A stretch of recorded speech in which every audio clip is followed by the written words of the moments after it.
All right, so if you're new with us, we are in a series called Back to John, but you don't have to be caught up to catch up.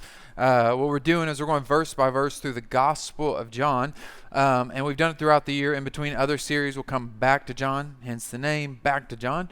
And we're going to finish this thing out at Easter time. So today we're going to finish this portion of the series, and then we're going to come back to it and lead up to Jesus and the cross and even see Peter's redemption there at the end of the Gospel of John. But today we're in John 14. And in John 14, we're getting to the last few hours of Jesus' life. And so if you know someone is about to pass or someone themselves knows they're going to pass, the words that they say are impactful, right? They're different. They carry a different weight because you know I need to tell you some of the most important things I'm going to tell you. If I know I have a short amount of time, I'm going to lean in and try to give you the best of my attention. I'm going to try to give you as much wisdom as I can. And I think Jesus is doing that even to a further degree here in the last few chapters. So in John chapter 14, we're going to take a look at a verse that you've probably heard before. If you grew up in church any length of time, you've heard this. And then we're going to try to add some color to it, some context to it, some implications to what it might mean for our daily life. So let's take a look at this verse in John 14, verse 6.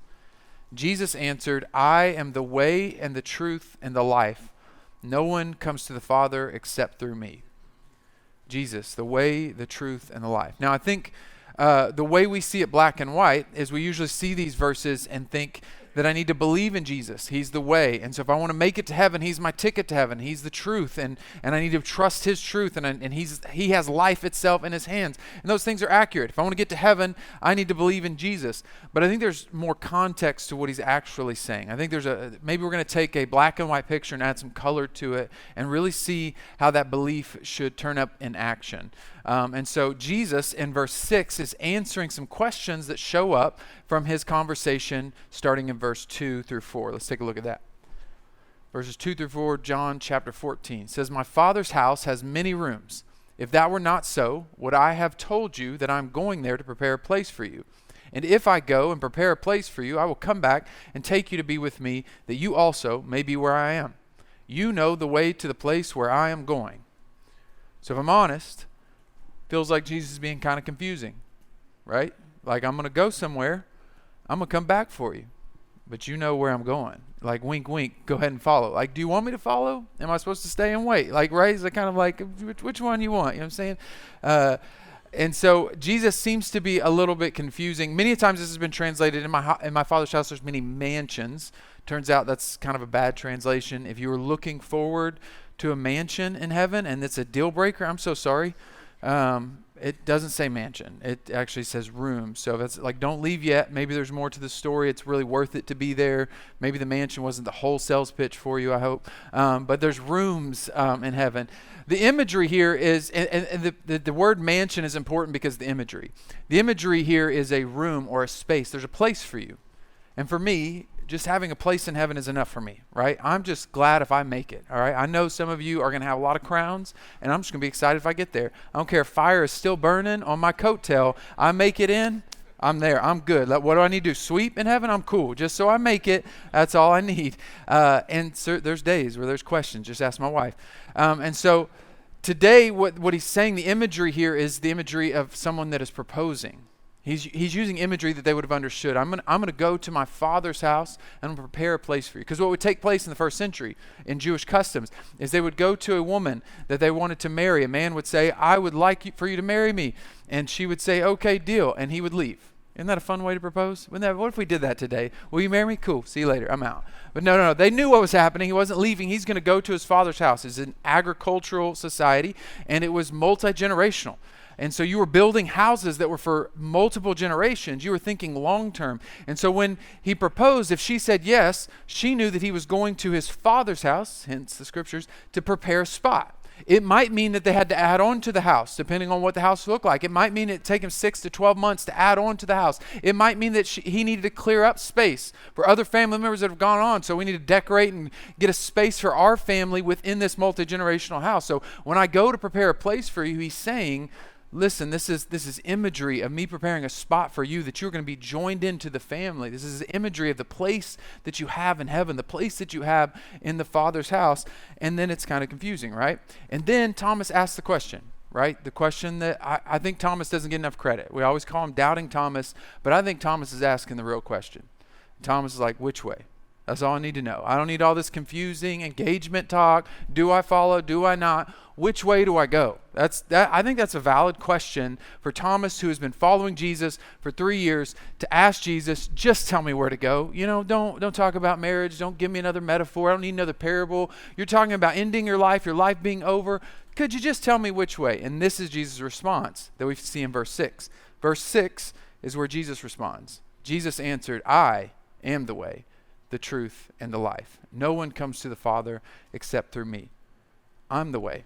You want to know which way? I'm the way. And this phrase of the way is what I want to talk about for a moment. The idea of the way that Jesus is saying, I'm the way. You want to find out and you want to meet the Father? Follow the way.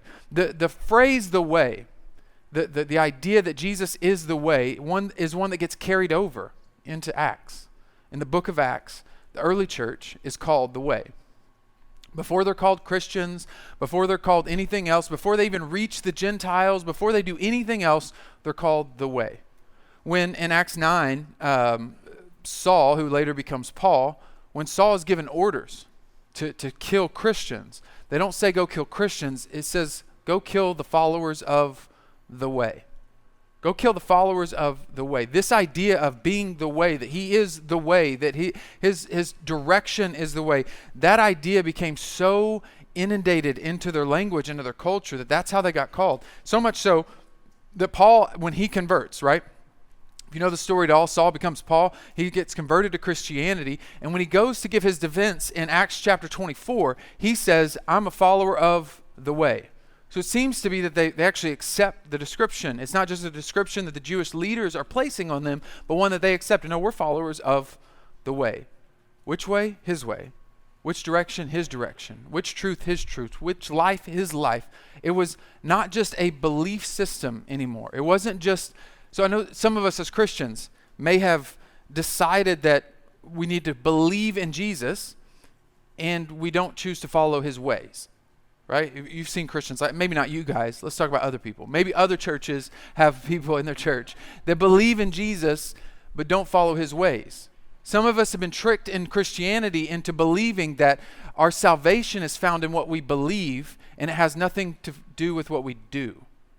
When in reality, what we do reflects what we believe.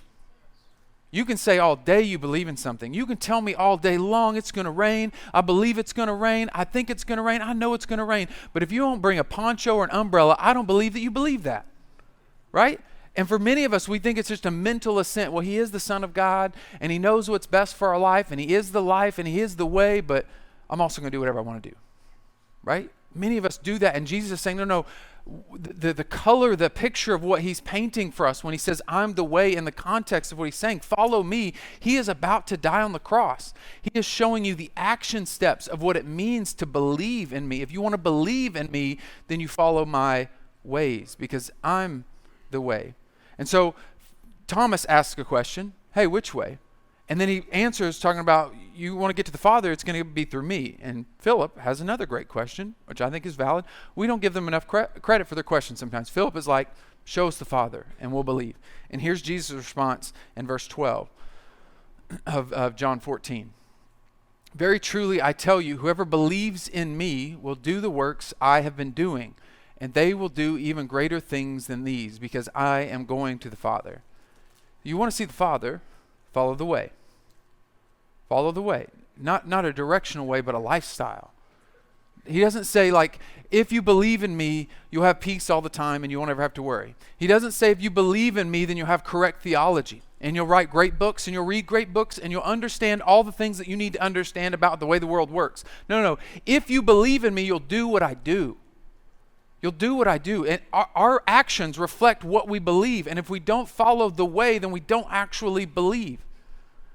And so he's saying, follow my way. Which way did he go? Which way did he go? Which way did he go, right? I don't know what that's from.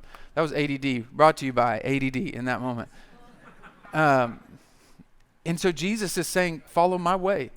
Follow my path. And what Jesus is setting them up to see, they've been following for 3 years. Like, we've been following, what are you talking about? And he's setting them up to the ultimate, the precipice, the final outcome of him living a sacrificial life, of him choosing to follow a way that is really hard to follow. And he's setting up basically a dichotomy, meaning two opposite ways, a fork in the road. You got to pick. You're going left or you're going right. Which way are you going to go? Are you going to go my way or the world's way? It's not just a ticket to heaven. It is a ticket to heaven, but it's not just that. It's a ticket to heaven on earth. It's a ticket to live in heaven's way now. It's a ticket to seeing what heaven has here and now, and also what it has for eternity. Which way are you going to follow? He sets up a split, and the split is the world's way or his way. And today I want to challenge you to follow the way. Not the world's way, but his way. I'm going to challenge you to see the stark contrast between the two directions. The world sets you up for a direction and a way to live life. And many of us are trying to merge them together. And Jesus is saying, absolutely not. If you believe in my way, these are the things you do. If you believe in the world's way, this is the thing you do. And he's saying, this is the direction I'm taking you. If you want to see the Father, if you want to see heaven, if you want to see truth, if you want to see life, you'll follow my way. Now, as Christians, we have decided his way is best. We have decided that if we follow Jesus, we came to a spot in our life where we're like, I just don't have it all together. I need a Savior. I'm lost and I need to be found. I need something that I am not good enough on my own. And we acknowledged his way was best. And sometimes we try to merge the two and we try to have both. I want to do my way and his way. I want to follow his way in some things, my way in some things. And Jesus doesn't give us that option. He's saying, trust my way. See, the world would try to tell you that the thing that you need is power, right? And it's so tempting. I'm like, this is hard to understand because everything in our being wants to follow the world's way. That's why it's so hard to follow Jesus, because everything in our human nature trusts the world's way. And the world says get power. The world says get control. Like, why wouldn't you? It's kind of absurd to even think about it. If you have the opportunity to get power, get power. You don't want anybody to control you. You don't want anybody to hurt you. Just get power. Get titles at your job. Get titles in your home. Get titles wherever you're at and get power and control. If you can do it financially, do it. If you can do it physically, do it. Whatever way you can get power. If you can emotionally manipulate people, do that too. Just whatever you have to do, just get power. Don't let anybody control you. That's the world's way. And Jesus' way is to serve. See, we saw last week that he knelt down and served. He knelt down and served the person that was about to betray him, that he knew was about to betray him, and yet he served anyways. He gave up power when he had all the power. He sacrificed when he didn't have to. The world's way says get power, get control, dominate the world, dominate whatever you have to. His way says serve. You want to be first? Okay, be last. If you want to be greatest in the kingdom, okay, serve. Those don't work together. You have to choose which one you trust, the power of this world or the power of serving. The world would tell you to make sure that you get paid, right? Make sure whatever you do, there's a certain price tag on it, that you find out what your value is per hour or per year, and you get as much as you can at all times. And why wouldn't you? It makes perfect natural sense that why would you leave any money left on the table at all? If you can get more money, that gives you more freedom, that gives you more control. Why not get paid? And yet his way says to sacrifice, to be generous, to tithe, to give offerings, to be a generous person, to look for opportunities, to make sacrifices for other people. Financially, with your time. No, wait, no, I'm not going to waste my time. I got to get mine. I got too much stuff to do. Me and my 4 and no more. We got to take care of things. I got stuff I've got to do. I got to make sure I got to have a certain house, a certain car. And he's saying, no, trust me. Trust that I took care of the lilies of the field. I'll take care of you. Trust that I counted the hairs on your head. Trust that if I'm watching 2 sparrows and one of them falls, that I'm watching that I'm definitely watching you. No, I got to control it. I've got to have it. I've got to keep it. And he's saying, you can't have it both ways.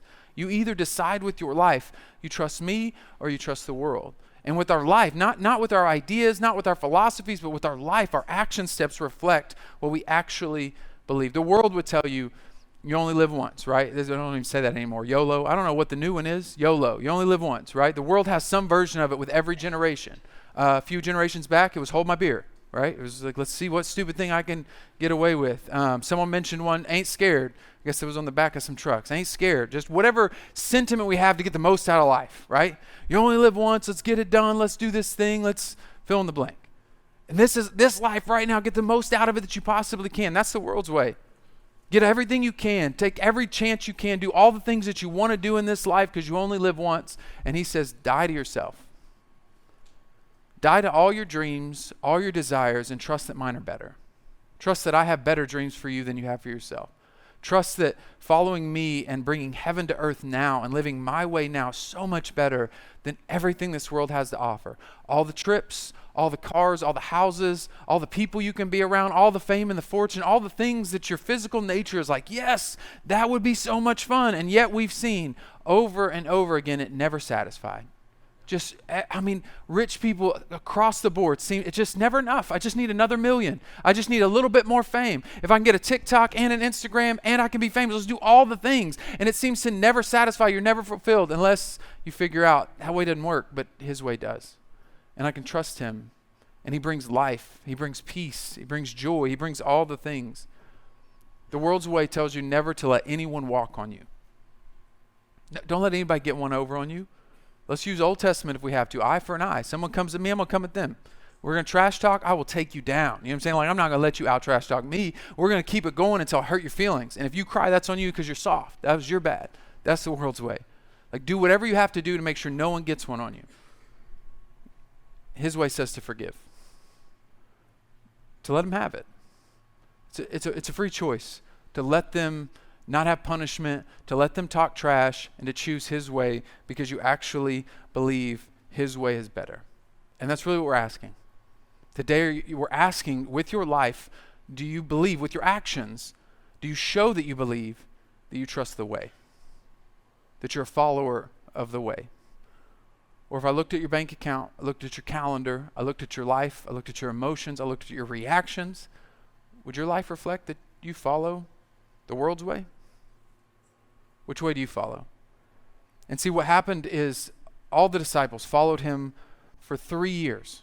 For 3 years they followed him, and they don't get it. I mean, if anything, for me, if there's any more better evidence for the gospel and what Jesus did, and evidence that Jesus was who he said he was, and that he died on the cross and he rose again, it's the reaction of the disciples.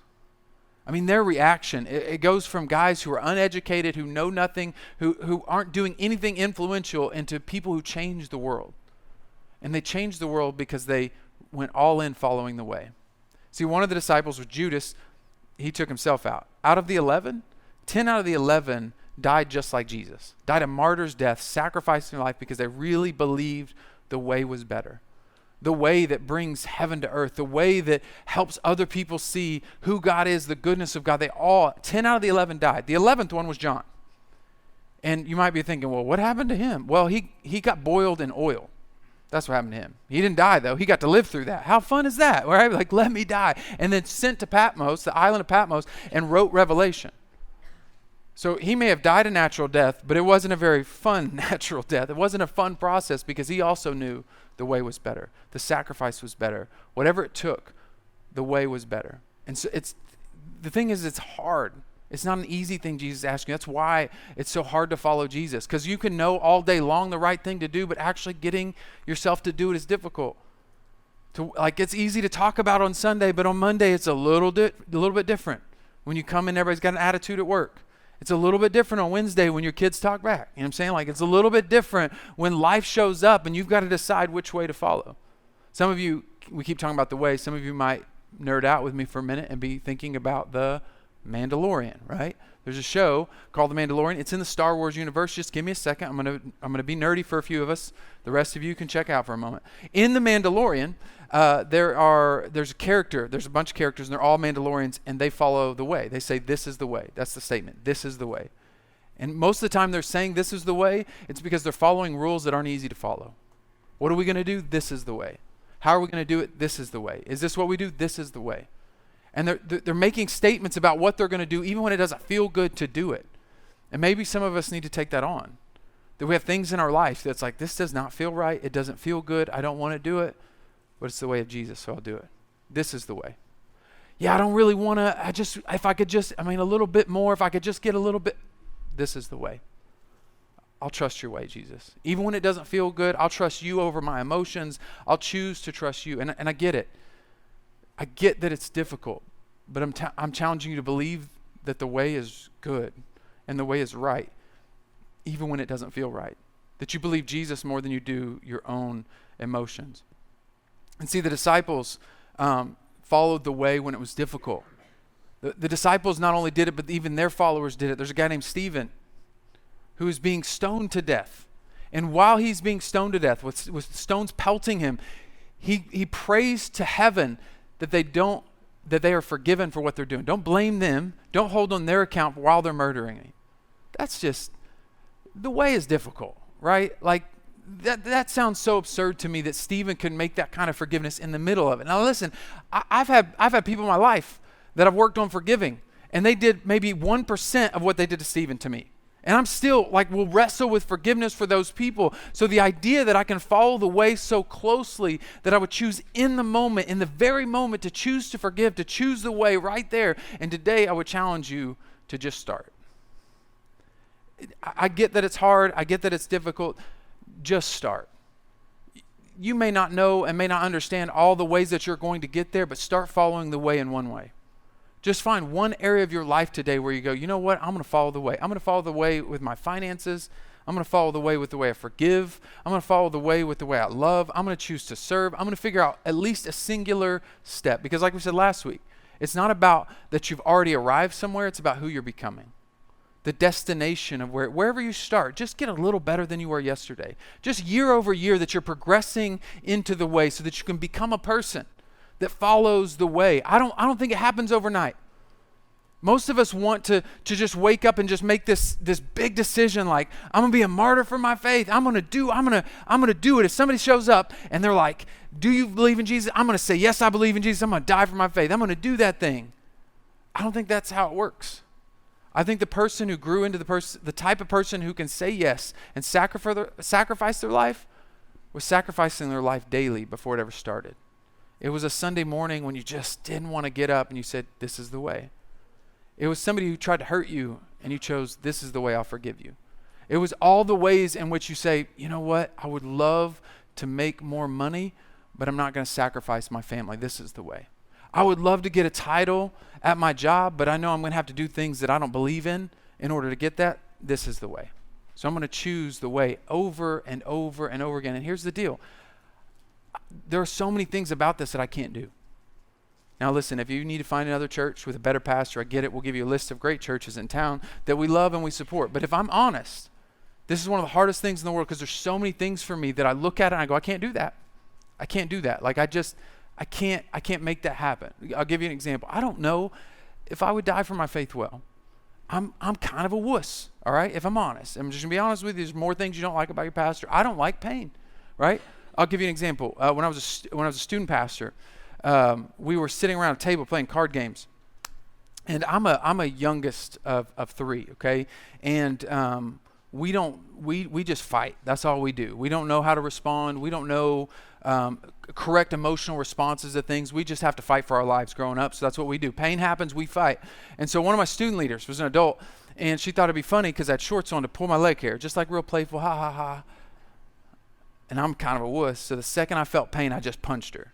Not in the face, not in the face. I didn't think about it. I didn't even have a chance to think about it. I just immediately punched her as hard as I could in the arm. And like her eyes watered and she looked at me with just this disappointment. Like, why would you do that? Like I was just playing around. I'm like, I'm so sorry. Just like youngest child response. Like pain hits me and I respond. I chose the way of violence. I didn't choose the way of Jesus in that moment. So in that moment, like I know like, oh, this is going to be hard.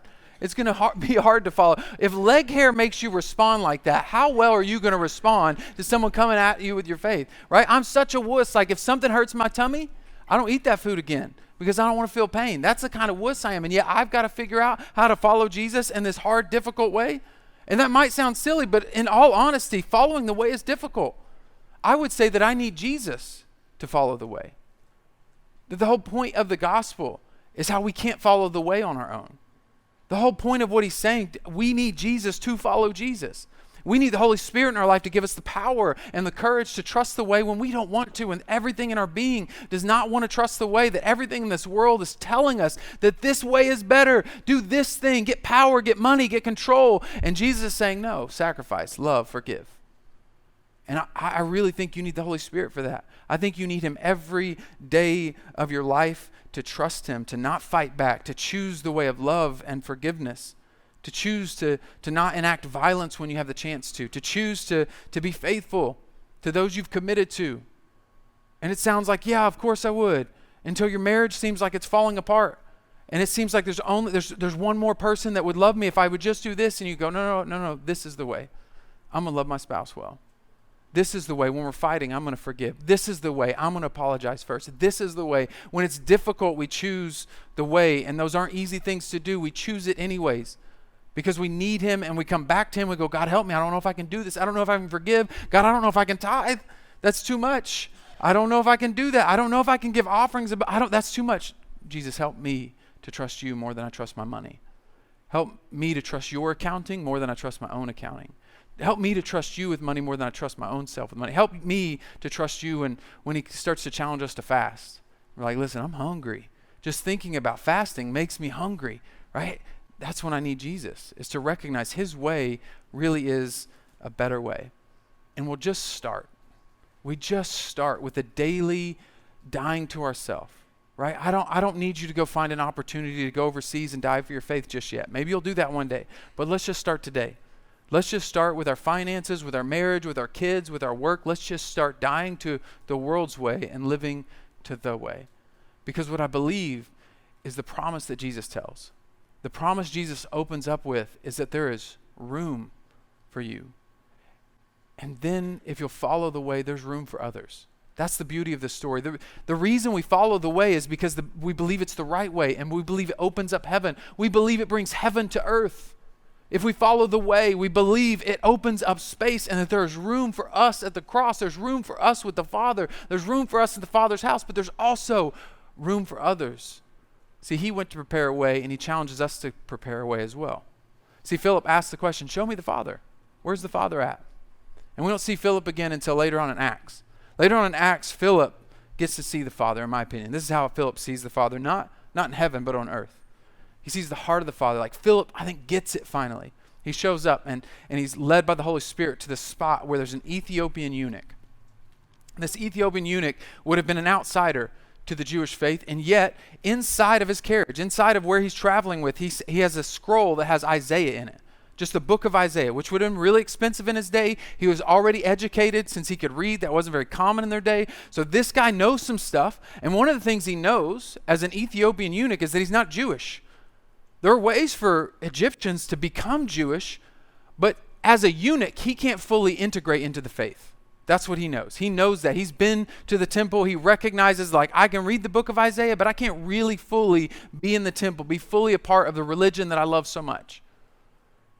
And Philip shows up. He's like, hey, you're reading Isaiah. Do you know what that means? And the eunuch's like, no, I need somebody to help me.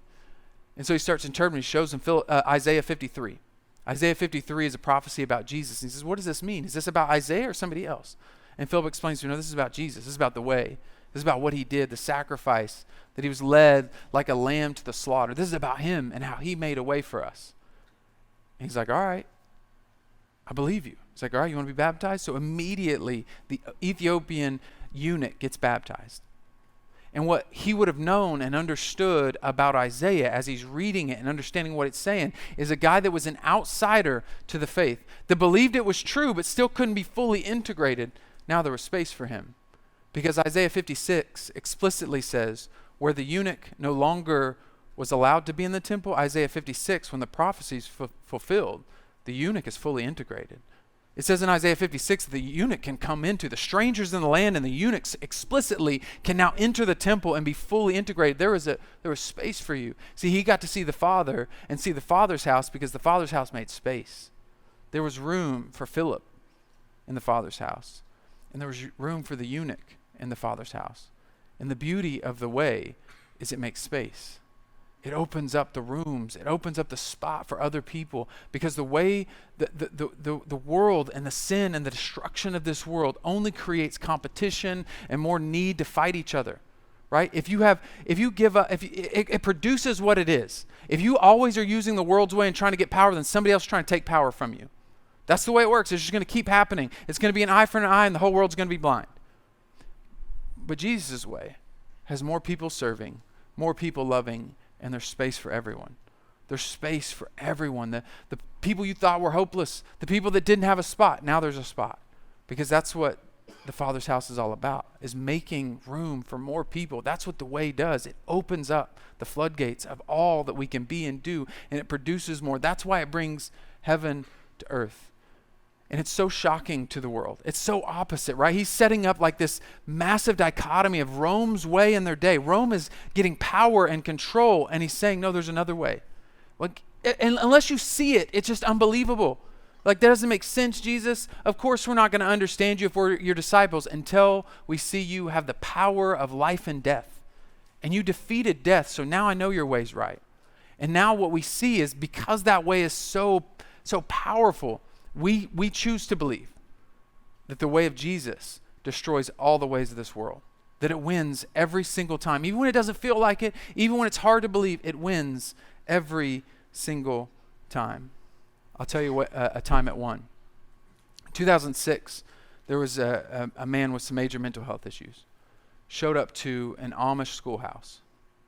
Showed up, took hostages, killed 5 girls and injured 5 more, and then took his own life. Just had some major stuff. He left suicide notes for his wife and kids.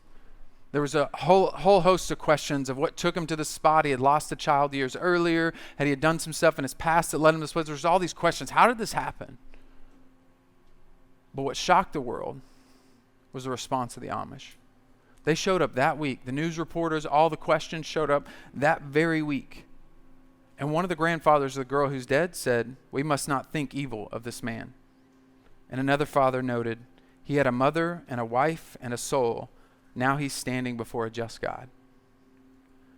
They immediately forgave. Well, before they buried their own kids, they chose to forgive. And they're like, "How can you forgive like that?" They said, "That's just what we do." They might say it like we would say it. This is the way. It's just what we do. Not easy, but it's what we do. This is the way. Shock the world. And they went a step further. The world's like, "How can you forgive? That sounds great, but how do you do that?" They met with the parents of the shooter, talked with them, and there was a news report of one of the Amish men holding the father of the shooter in his arms for over an hour while he wept. They forgave in action.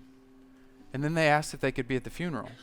I mean, they were just doing a graveside because they didn't want any publicity. They were just so ashamed of their family that he did that. They didn't want any publicity, and the Amish decided to show up. And the mom walked over that hillside and saw 30 Amish people there at the graveside to love and to support them and to forgive. There was all this controversy about why would they forgive? Why would they choose to forgive? Well, that doesn't even make any sense. How can you even forgive? He didn't even ask for forgiveness. There's a lot of controversy about what forgiveness is. And someone wrote this about the Amish. The Amish willingness to forgo vengeance does not undo the tragedy or pardon the wrong, but rather constitutes a first step toward a future that is more hopeful. See, if the Amish choose to respond with hatred, the world gets more hatred. But their choice of forgiveness is so shocking. It opens space for more. More grace for the family, more grace for his kids, more grace for his wife. It opens space for there to be love, and it is so shocking. And I'm not about to be Amish, but I am going to follow the way. It is so shocking that their life is reflected in a people that believe with their actions that the way produces something, that it means something, that we don't just get to react on our emotions, but we believe the world is a better place, that we can draw heaven to earth when we choose to follow the way. And I believe you have heaven in your hands. You have heaven in you. You have divinity that God has placed inside of you with the Holy Spirit, and you are called to bring heaven to earth now. Not just get your ticket to heaven and get there, but bring heaven here now. And that happens by following the way. And so today my challenge is that you just start. You start somewhere. Somewhere in your life you choose to reject the world's way and trust his way, and find out that that's how you really see the Father. Let's pray.